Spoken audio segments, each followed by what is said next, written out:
ஆண்டவர் வரும் பொழுது எக்காலம் துணிக்கும். அவர் தம்முடைய தூதர்களோடு வருவார். தேவ ஜனங்கள் எடுத்துக் கொள்ளப்படுவார்கள். நீங்கள் கைவிடப்பட்டு போவீர்கள். ஆண்டவருடைய வருகையிலே நீங்கள் ஏமாற்றப்பட்டு போவீர்கள். ஆகவே இயேசு சொன்ன வார்த்தைக்கு செவி கொடுங்கள்.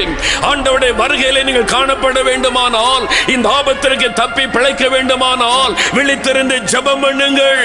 ஜெபத்தை அதிகப்படுத்துங்கள். முழங்காலிலே நின்று அவரை தேடுங்கள். அதிகாலையிலே ஜெபம் பண்ணுங்கள்.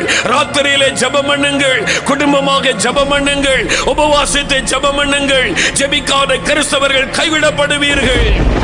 எத்தனை லட்சத்தை நீங்கள் ஊழியத்திற்கு கொடுத்தாலும் நீங்கள் ஜெபிக்காவிட்டால் வருகையிலே காணப்படவே முடியாது.